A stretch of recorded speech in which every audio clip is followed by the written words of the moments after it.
वक्रतुण्डं महाकाय सूर्यकोटिसम्प्रभ निर्विघ्नं कुरु मे देव सर्वकार्येषु सर्वदा सदा भवानी दाहिने गौरी पुत्र गणेश पांच देव रक्षा करे ब्रह्मा विष्णु महेश मृत्युंजय महादेव त्राहि मां शरणागति जन्म मृत्यु जरा व्याधि पीड़ितं कर्म बंधनम आशुतोष तुम अवघड़दानी आरती हरहूँ दीन जन जानी आशुतोष तुम अवघड़दानी आरती हरहूँ दीन जन जानी। देखिए हम शिव कथा शिव पुराण का हम आप लोगों को थोड़ा थोड़ा सुनाएंगे। देखिए शिव भगवान कहते हैं कि जो सावन के महीने में मेरा एक घड़ी अगर शिव पुराण सुन रहा है तो शिव ही है। शिव का महिमा बहुत है। शिव पुराण में यह है कि आज हजारों शिवलिंग को आप पूजा करिए बेलपत्र। अगर एक शिवलिंग को एक बेलपत्र आप चढ़ा दी तो समझ जा ब्रह्मांड में जितना शिव जी हैं सबको बेलपत्र चढ़ गया। ये बेलपत्र का इतना महिमा है कि उसको तो हम भाई बयान कर नहीं सकते हैं। शिव बाबा कहते हैं कि देखिए नारद हमेशा जब एक दिन कैलाश पर माता पार्वती शंकर जी बैठे थे तो वो समय नारद जी नारायण नारायण करते हैं तो पार्वती माता बहुत खुश हो जाती है नारद को देख के, क्योंकि नारद जी जो हैं वो दिल से अपने गुरु मानी है कि अगर आप मेरे गुरु न होते तो हमको महादेव न मिलते।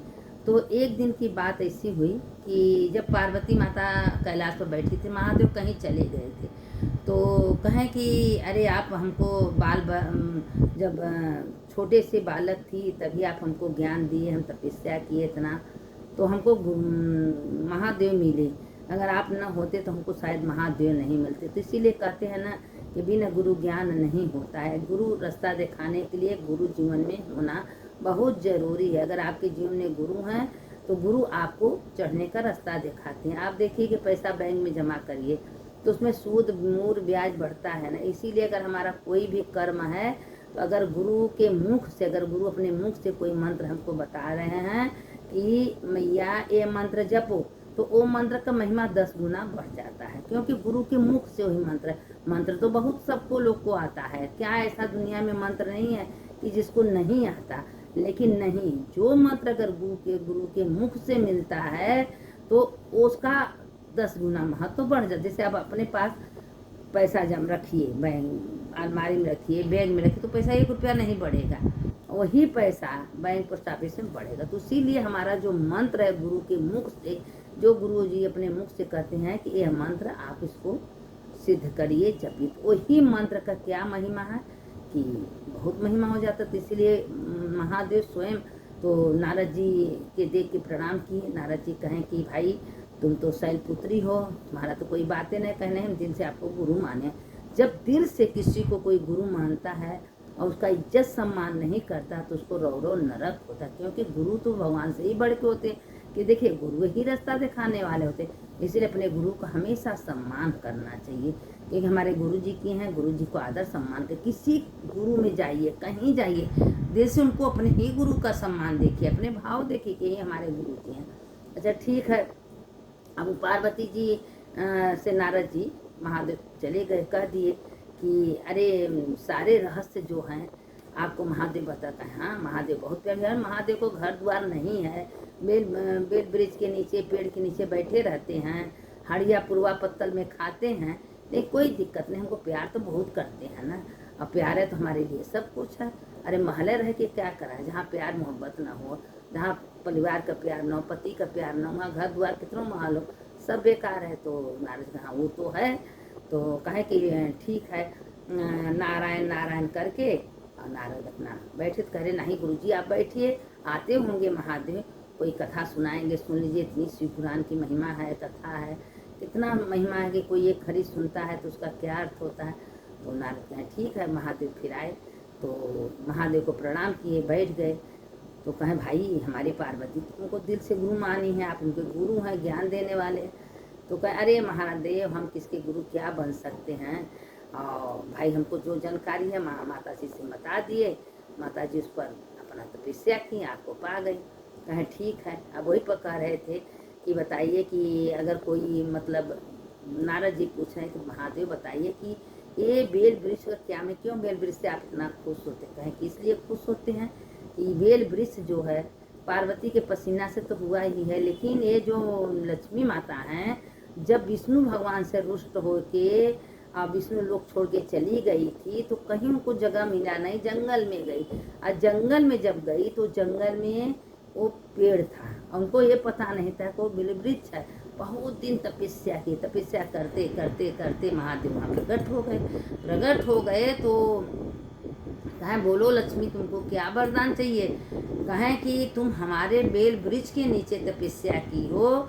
यह बेल वृक्ष की इतनी महिमा है कि जो इस नीचे एक माला अगर जप करेगा, एक शिवलिंग छोटा सा एक शिवलिंग बना के पूजा करेगा, 1 करोड़ शिवलिंग का पूजा करेगा। उसको अपने आप 1 करोड़ शिवलिंग का पार्थिव पूजा उसका हो जाएगा मात्र एक शिवलिंग से।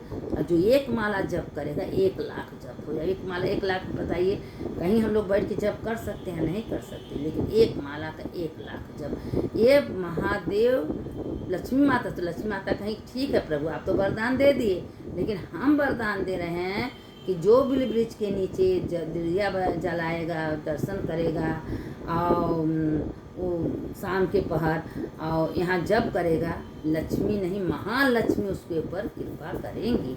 तो ये बेल वृक्ष मामूली बेल वृक्ष नहीं, इसीलिए लोग जब भगवान को अर्पण करते हैं तो त्रिदलम त्रिगुणाकारम त्रिजन्मम पाप संहारम एक बेलपत्रम शिवाय अर्पणम। मतलब एक बेलपत्र का 3 जन्म का पाप नष्ट हो जाता है। बेल वृक्ष का दर्शन, बेल वृक्ष का नीचे पूजा करना, एक ब्राह्मण को आप खीर अगर खिला दी, एक ब्राह्मण को आप बेल वृक्ष के नीचे तो 1 करोड़ ब्राह्मण को भोजन करा दें। ये सब मामूली ग्रंथ नहीं है, मामूली कथा नहीं है। अब जरा सोचिए, विचार करिए कि रास्ते में जा रही थी, बार बार हम आप लोग से कहते हैं कि रास्ते में चंचुला एक घड़ी कथा में उनका कल्याण हो गया। ये कथा मामूली बात कहते हैं कि जब पुनर्जन्म का करोड़ों करोड़ों तपस्या से आपका उत्पन्न होता है तो आपका कथा पुराण में मन लगेगा, भगवान में मन लगे। श्रद्धा इसे आने वाला नहीं है, जिसका कल्याण होने वाला है, जिसका उद्धार होने वाला, उसी सत्संग में कथा में इसमें मन लगता है। आप शिव जी को अपने घर में शिव जी हैं उनको नहवाइए, धोइए, रुद्राभिषेक करिए, एक बेलपत्र चढ़ाइए और आप करोड़ों करोड़ शिव जी का पूजा कर ली। क्योंकि शिव महादेव गुरु के मुख से जब उस शिव जी का पूजा आप करती हैं नर्मदेश्वर में, तो ऐसे महादेव विराजमान होते हैं, उसमें प्राण प्रतिष्ठा करने की जरूरत नहीं होती है क्योंकि स्वयं महादेव विराजमान होते हैं। तो एक चल एक अचल। चल क्या है कि आप कहीं भी शंकर जी को ले जा सकते हैं, जो अचल है वो स्थापित हो जाते हैं। तो हमारे लोग के घर में जो है चल है, हम लोग कहीं ले जा सकते हैं, अपने हाथ में रख के उसको चंदन बेलपत्र पूजा भी चढ़ा सकती हैं, कर सकती हैं। ये सब महिमा है, यह शास्त्र की बात है। और इसीलिए बार बार हम कहते हैं कि देखिए सावन महीना शुरू हो गया है, जितना हो सके आप लोग सत्संग करिए, मंदिर जाइए, भोलेनाथ को एक बेलपत्ती चढ़ाइए, 1 लोटा जल चढ़ाइए, उनका आराधना कीजिए। ये सावन महीना व्यर्थ जाने मत दीजिए क्योंकि सावन में बहुत महिमा है। यह शिव जी का जितना नाम जप कीर्तन करेंगी उतना ही कल्याण है। अब बताइए कि एक कूड़ा फेंकने वाली 2 औरत थी, इसी तरह कहीं रास्ते में जा रही थी, मंदिर था, उसमें शिव पुराण का कथा हो रहा था और खाली एक घड़ी कथा सुन ली कि जो सत्संग करता है, शिव जी का कथा सुनता है, शिव के मंदिर में उसका महादेव कल्याण करते हैं। अब वो बैठ गई, कूड़ा फेंकना बिलना भूल गई और उसके दिमाग में घुस गई, एक घड़ी उसके दिमाग में घुस गया। जो शिव जी का दर्शन करते हैं, जो शिव जी का पुराण कथा सुनते हैं, तो अब क्या है कि भगवान उसका कल्याण करने थे। अब देखिए शिव जी करे, शिव ही गुरु ही शिव कर करके और सब नदी पार करके आती थी, कथा सुनती थी, कूड़ा उठाती चली जाती थी। इतना श्रद्धा विश्वास हमारे गुरु जी का है। और वही गुरु जी जब गंगा पार कर रहे हैं तो बीच में डूब रहे हैं, क्योंकि गुरु जी को इतना श्रद्धा नहीं था, क्योंकि गुरु जी खाली ज्ञान दिए थे, लेकिन गुरु जी को श्रद्धा नहीं था। और सबके अंदर श्रद्धा था तो भगवान ने भी रास्ता दिखाए। अगर आपके अंदर श्रद्धा है, भगवान के प्रति विश्वास है और भगवान को लेके चल रही हैं कि भगवान को हमको कराना है, प्रभु हाथ पर तो मेरा चल रहा है, शरीर तो मेरा चल रहा है, पूरा तो आपको करना है। मेरे अंदर कोई शक्ति कोई सामर्थ्य नहीं है, लेकिन करने वाले आप हो। अगर भगवान को आगे कर देंगी तो आपका सारा काम हो जाएगा, एक काम आपका पीछे नहीं रखें, क्योंकि महादेव आपका हाथ पकड़ लेंगे। और जो महादेव का हाथ पकड़ के आगे बढ़ रहा है उसको कभी वो गिर नहीं सकता। आप अगर गिरना चाहें तो महादेव रोक लेंगे, क्योंकि दिन रात आप महादेव की निधि उठ रही है बट तो महादेव के आपको गिरने देंगे? कोई बच्चे जो माता पिता को अपनी इज्जत सम्मान देते हैं, तो क्या वो माता पिता उनको गिरने देंगे, उनका दुख बर्दाश्त करेंगे? तो इसलिए हमारे पिता हैं, हम लोगों को सारे संसार के पिता महादेव हैं, वही सारे संसार में सब कुछ जन्म दिए हैं। तो आप उनका नाम लेके उनका आराधना तो खुश होंगे।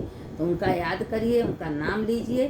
कथा लंबी हो रही है, कथा को हम विराम दे रहे हैं। अब कल हम आप लोग को कथा भेजेंगे। कथा बहुत बहुत कथा है, सावन भर में एक से एक कथा हम आप लोग को भेजेंगे। सुनिए, मस्त रहिए, दूसरों को भेजिए, दूसरों को सुनाइए। कथा सुनने का बहुत महिमा है। इतना कान में आप लोग को जा रहा है तो महादेव सोचिए कि आपके हृदय में विराजमान है, आपके कल्याण करने वाले हैं। सुनने वाले की जय, सुनाने वाले की जय।